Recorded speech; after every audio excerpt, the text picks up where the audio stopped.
This is CKC News with Anastasia Story and Ollie Wallerson with Sunny Day on Weather.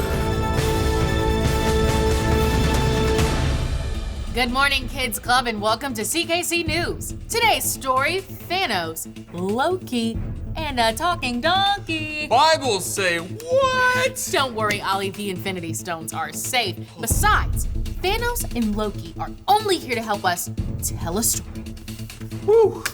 There are some weird, wacky, wild stories in the Bible. Stories many of our viewers may have never heard before. Now, why are these stories in the Bible and what can they teach us about God? These are all great questions. Let's go to our field reporter, Chris, to see if we can get some answers. Talking animals in the Bible. When you hear that, you might think, oh, animals that talk, huh? Then the Bible must be a fairy tale or a fable. It's just a story, just like other stories where animals talk, like Chicken Little, or The Jungle Book, or The Little Engine That Could. Actually, wait, in that one, it's a little engine that could talk, but you get the point. Guess what? It's true. There are two stories that I can think of off the top of my head where animals talk. One that you might already know, involving Adam, Eve, a forbidden tree. You got it, the serpent in the Garden of Eden. Well, that's our show for today, folks.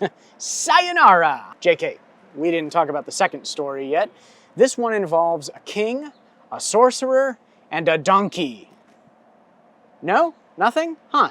Thought I'd get a bigger reaction than that. Let me level with you. It's the story of Balaam and his donkey. It's about how God can do anything to get someone's attention. So the story of Balaam and his donkey takes place in the book of the Bible called Numbers. But don't worry, there's like zero math in this story. Some quick geography and history though.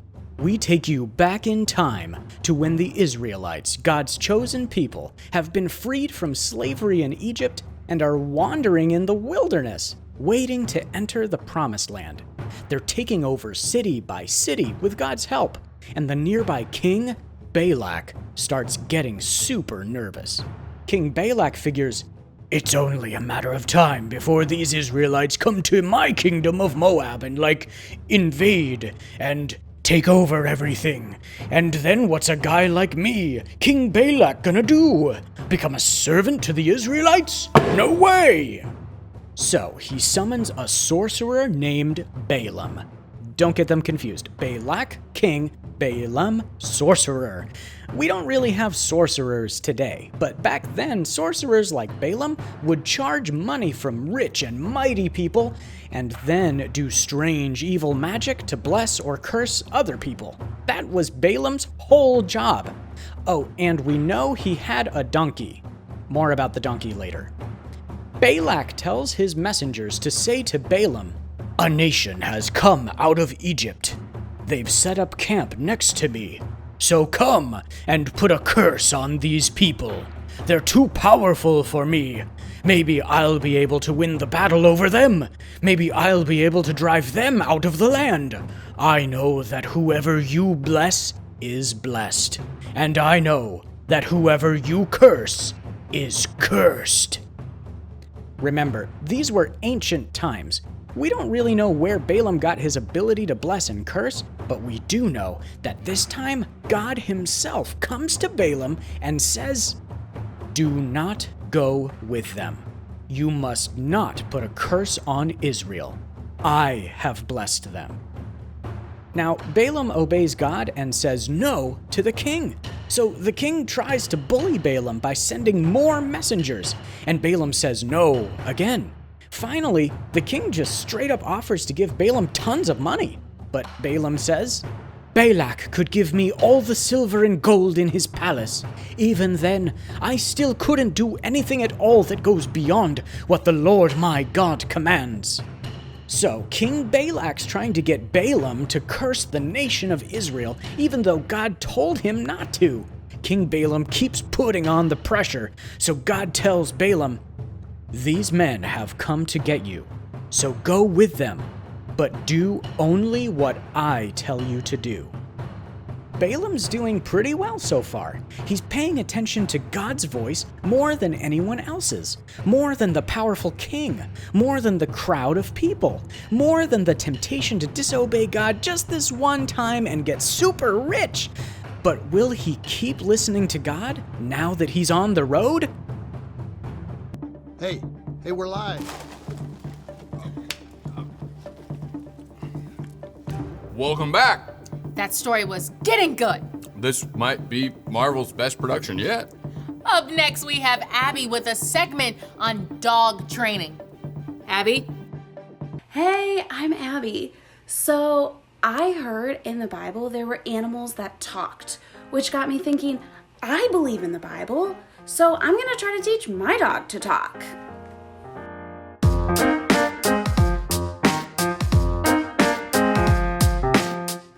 Otter, all the answers to the questions are yes. Are you a dog? Are you a dog? Say yes. Do you love me? Do you like pizza? Are you a big dog? Yes.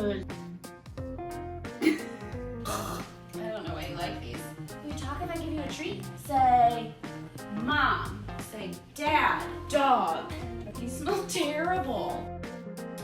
Please. Can you say, Abby? Abby. It's only 4 letters. 2 of the letters are the same, so it's practically 2 letters. Abby. No, I said watermelon. Try again. Watermelon.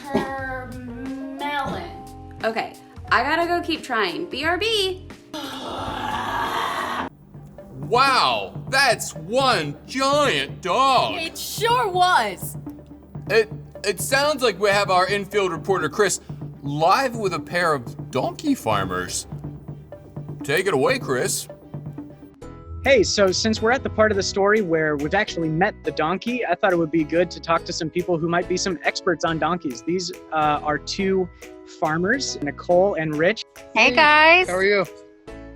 And in the background there is their donkey. His name is Israel, but we call him Izzy for short. So what kind of donkey is Izzy? He's a Jerusalem donkey. Going down the middle of his back is a black line, and then it breaks off on either side of his shoulder blades to form a cross. Oh, wow. And that's why he's called a Jerusalem donkey. What can you expect when you get a donkey? Well, they're stubborn. He kind of like does what he wants to do when he wants to do it. Their natural behavior is a guardian of flocks. They're just a natural protector. Like if there's something going on that shouldn't be, that's when he'll bay really loud. Do you have a good donkey impression that you can either of you? I would Google it. It sounds like he's screaming. He kind of like starts with it's like a whistle. It's like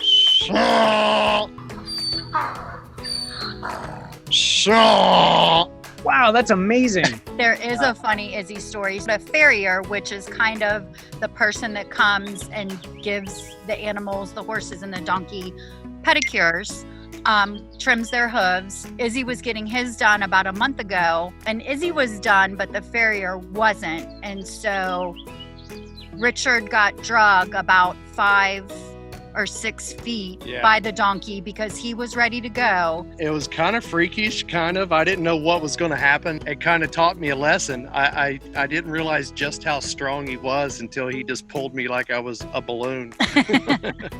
What do you do to get a donkey to do what you want it to do?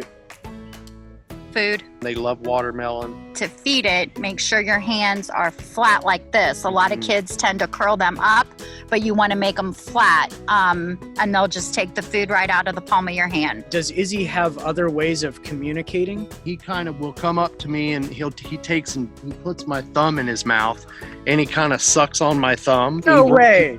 Is there anything that you would like to tell any of the kids watching about donkeys in general? They love people. Again, they're stubborn. They do things they shouldn't do, like most kids. But they're very nice. They're very nice creatures. Well, thank you both again. You are welcome. Have a great day. Yes. All right, and tell Izzy thank you. He's right behind us. Bye, Izzy. So much, buddy. Welcome back to CKC News. Let's dive right back into the action. This next segment is straight from the Bible in Numbers chapter 22, starting at verse 21. Balaam got up in the morning. He put a saddle on his donkey. Then he went with the Moabite officials. But the angel of the Lord stood in the road to oppose him. Balaam was riding on his donkey. The donkey saw the angel of the Lord standing in the road. The angel was ready for battle. So the donkey left the road and went into a field. Balaam hit the donkey. He wanted to get it back on the road. Then the angel of the Lord stood in a narrow path. The path went through the vineyards. There were walls on both sides. The donkey saw the angel of the Lord, so it moved close to the wall. It crushed Balaam's foot against the wall. So Balaam hit the donkey again. Then the angel of the Lord moved on ahead. He stood in a narrow place. There was no room to turn either left or right. The donkey saw the angel of the Lord, so it lay down under Balaam. That made Balaam angry. He hit the donkey with his walking stick. Then the Lord opened the donkey's mouth. It said to Balaam, "What have I done to you? Why did you hit me these 3 times?" Balaam answered the donkey, "You have made me look foolish. I wish I had a sword in my hand. If I did, I'd kill you right now." The donkey said to Balaam, "I'm your own donkey. I'm the one you have always ridden. Haven't you been riding me to this very day? Have I ever made you look foolish before?" "No," Balaam said. Then the Lord opened Balaam's eyes.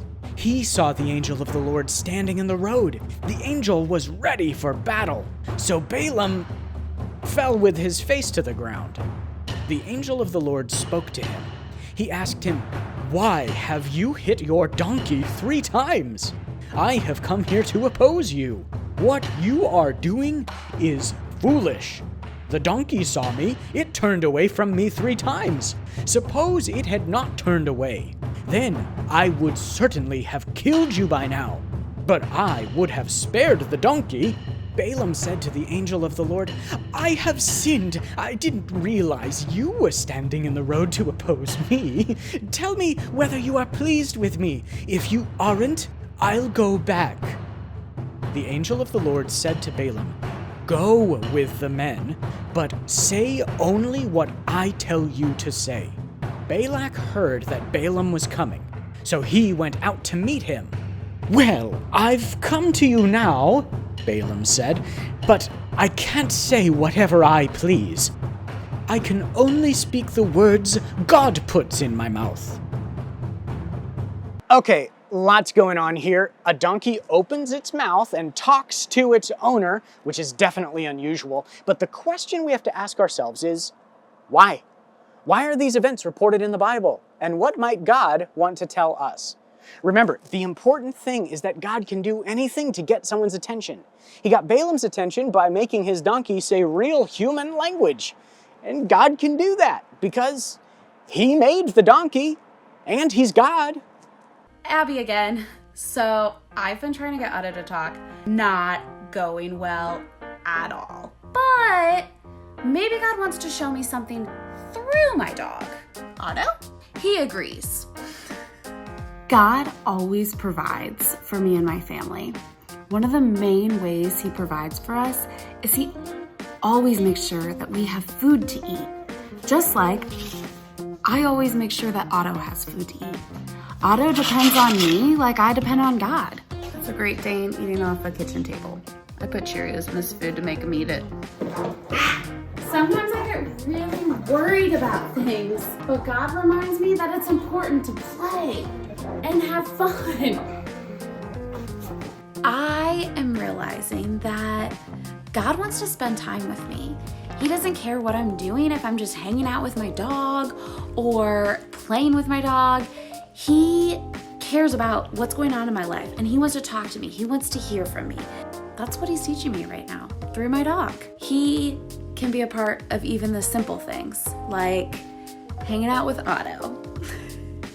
Right, Otto? Right? Oh. Watching Abby play with that giant dog is a mule sing. Oh, that was a good one. And now, for some final thoughts from Chris. All this tells us something really important about God. God wants to have our attention because He loves us. And He has things He wants to tell us and show us, including when we're doing something He doesn't want us to do. Balaam started off well by paying attention to what God was trying to tell him, but eventually his donkey was doing a better job of paying attention than Balaam was. And instead of taking a second to think, what can I learn here? Why is this happening? God, what are you saying? Balaam totally missed a chance to hear from God. God can speak to us in lots of ways. Sometimes He wants to encourage us to keep going, and sometimes He wants to correct us or teach us. There's always a chance to stop and change direction. And one way to do that is to take a minute and listen. Thanks, Chris. That's our time. I'm Anastasia Story. And I'm Ollie Wallerson. And this has been CKC News, where the news is sometimes really old.